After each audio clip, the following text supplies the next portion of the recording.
Soups are made all around the world.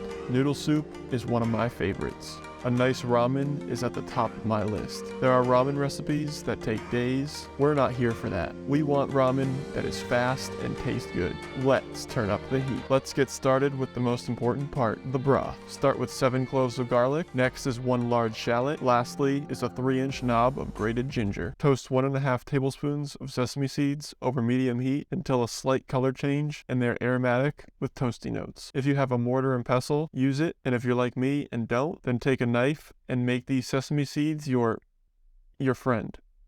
What did you think I was going to say? Mash them up and set them to the side. Throw in a pound of pork or lamb into a dry pot. I'm using lamb.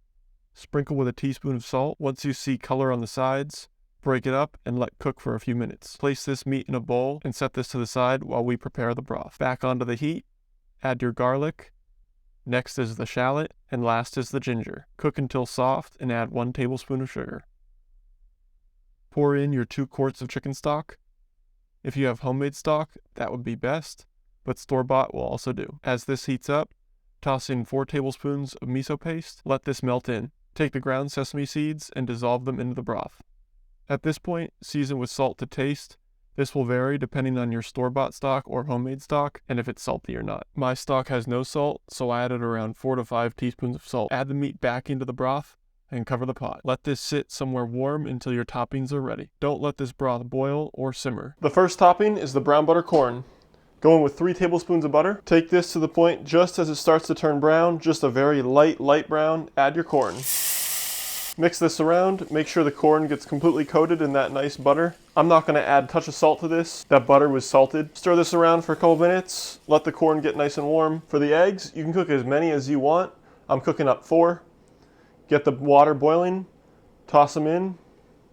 Cook these for about 6 minutes. Take the eggs out of the hot water and plunge them into an ice bath. Leave these in here for a couple minutes just to cool them off so you can peel them. To peel these, give them a smack on the bottom, break the shells open, take your spoon, slide it underneath the shell. The shell should just pop right off. Easiest way to peel an egg.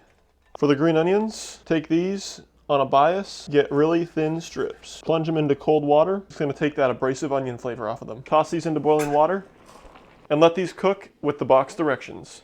This recommends 6 minutes. I'm gonna go 5 just to make sure they're nice and al dente and they don't overcook once I pour the warm broth over them. And strain them. As a little garnish, we're gonna use nori sheets. I'm gonna cut them into triangles. Just like that, we got our triangle nori sheets. Take your noodles, toss them into the bowl. Get your broth, start ladling that broth right over the noodles. Get some of that meat.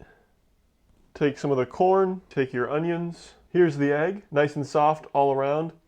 This is not marinated. If you wanted to marinate this overnight, you could. It's gonna add a lot of extra time. The cost will go up. For me, this is perfectly fine. It's just all about that yolk. So let's see how I did. I think that's perfect. Rest it in the little patch of green onions. Add some sesame seeds. Damn.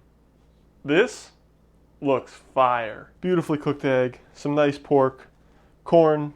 If you don't like the corn idea, get rid of it. I think it adds a nice little layer of fat. Nice noodles, little sesame, that miso broth. It's gonna be salty, umami. It's gonna be beautiful. I've been waiting to say this. Let's dig in. For being a broth that was just made, being held warm, waiting for the toppings to get prepared, this is pretty tasty. You got that garlic, ginger flavor coming through.